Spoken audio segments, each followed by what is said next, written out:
Hello everyone. तो आज 23 अक्टूबर 2025 को मैं आपको दिखाऊंगा कि कहाँ पर हम इंट्राडे में ट्रेड कर सकते थे। तो सबसे पहले मार्केट की बात करते हैं। आज मार्केट थोड़ा क्रेजी टाइप था। मॉर्निंग में मार्केट काफ़ी बुलिश था और 1 बजे से मार्केट ने अपना बियरिश मूव दिखाना शुरू किया, या फिर कह सकते हैं कि मार्केट में करेक्शन आना शुरू हुआ। तो उसमें भी हम अपना एक ट्रेड बना सकते थे इंट्राडे में, तो वो मैं आपको बताता हूँ कि कैसे बना सकते थे। तो यहाँ पर जो स्टॉक है जिसमें मैंने भी आज ट्रेड किया वो है बंधन बैंक।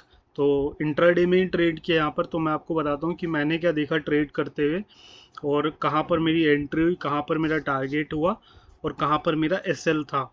तो वो मैं आपको आज की इस वीडियो में बताने वाला हूँ। तो ये बंधन बैंक का चार्ट है डेली टाइम फ्रेम के लिए। जो मेरी इंट्राडे की कोई भी एंट्री रहती है, वो मतलब कि मैं ये देखकर एंट्री करता हूँ कि डेली चार्ट क्या बना हुआ है स्टॉक का। मतलब मैं 5 मिनट के चार्ट पर बस अपनी एंट्री और एसएल डिफाइन करता हूँ कि मेरी एंट्री कहाँ होनी चाहिए, मेरा टारगेट कहाँ होना चाहिए, और मेरा एसएल कहाँ होना चाहिए। लेकिन एंट्री करनी है या नहीं करनी है स्टॉक में, वो मैं डेली टाइम फ्रेम पे डिसाइड करता हूँ कि मेरे को डेली टाइम फ्रेम में लग रहा है कि ऊपर कैंडल क्लोज हो सकता है इसमें।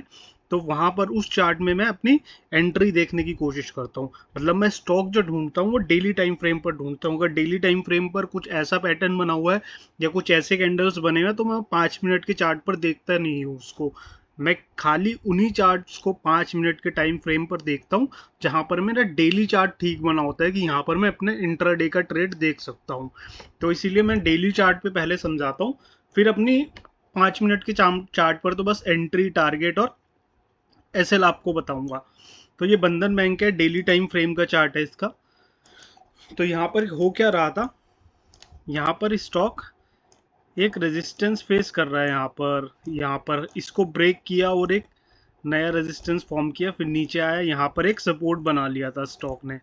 यहाँ पर अपना सपोर्ट ब्रेक किया, यहाँ पर भी एक सपोर्ट बना था, सपोर्ट ब्रेक किया, देन ऊपर गया, फिर वहीं पर रेजिस्टेंस फेस किया। अब मैंने जो क्या देखा इसमें अपनी एंट्री बनाते हुए, जब ये स्टॉक ऊपर आया, यहाँ से एक बार मैं हटाता हूँ ड्राइंग। जो मैंने मतलब मेन देखा मैं वो बताता हूँ।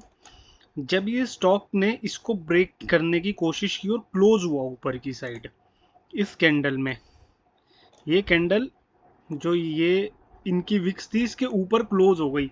तो इसको देखकर बहुत सारे ट्रेडर्स ने यहाँ पर अपनी एंट्री प्लान की होगी, और उनका जो एसएल रहा होगा वो ये रहा होगा कि रेड कैंडल्स के नीचे एक 5-5.5% का एसएल रहा होगा डिलीवरी के लिए या फिर स्विंग के लिए ऑल्सो। तो उनका एसएल ये रहा होगा और यहाँ पर अपनी एंट्री प्लान की होगी। तो अब क्या किया स्टॉक ने, स्टॉक यहाँ से नीचे आया और इनका एसएल हिट किया यहाँ पर। तो जो जिन्होंने यहाँ पर एंट्री करके यहाँ पर अपना एसएल रखा था, उन सबकी यहाँ पर ट्रैपिंग हो गई, और उसके नीचे कैंडल क्लोज हुई भी नहीं। मतलब बस ट्रैपिंग ही करने के लिए स्टॉक आया था, और उसके बाद एक मतलब बड़ी ग्रीन कैंडल बनी। तो ये बहुत बड़ा साइन है कि यहाँ पर इसने ट्रैप किया और यहाँ पर दोबारा से बायर्स उसमें एक्टिव हो गए। तो एक्टिव होने के बाद एक रेंज में ही इसमें रेड कैंडल बनी, और जैसे ही आज इसका ब्रेकआउट आया तो यहाँ पर हम एंट्री के लिए देख सकते थे। हालांकि मैंने इस स्टॉक को इसके ऊपर एंट्री के लिए देखा कि जो इसका अभी हाल फिलहाल में लगा हुआ हाई था, जहां से पर बायर्स ने एंट्री ली थी, अगर उसके ऊपर कहीं एंट्री मिलती है रीटेस्ट होने के बाद, मतलब ब्रेक होता है ये वाला लेवल अगर ब्रेक होता है इसके ऊपर, या तो रीटेस्टिंग हो रही है या फिर कंसोलिडेशन हो रहा है, तो मैं उस एंट्री को देखूंगा। तो ये मैं 5 मिनट के चार्ट पर आपको समझाता हूँ कि क्या देख सकते थे।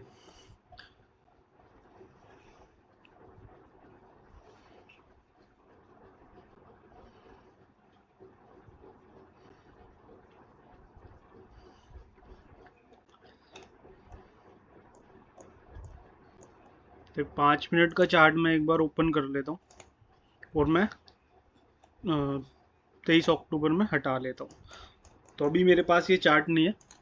तो यहाँ पर जो मेरा जोन था वो एक 171.10, मतलब जो मेरे को एंट्री देखनी थी वो इसके ऊपर देखनी थी, 171.10। तो आज मार्केट ओपन हुआ,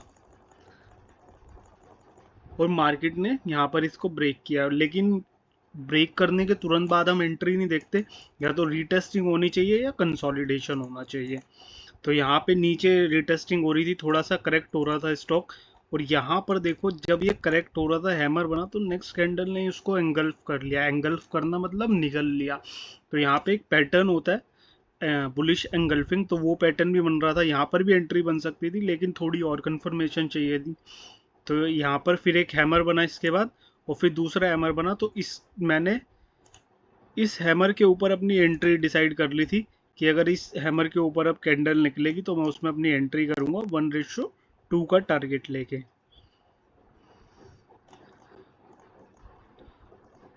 तो यहाँ पर मेरे को एंट्री मिली 10:55 पर, और यहाँ पर मेरा टारगेट हिट हुआ। तो ये एक एंट्री थी 23 अक्टूबर को बंधन बैंक में, जिसको हम ग्रैब कर सकते थे। Thank you.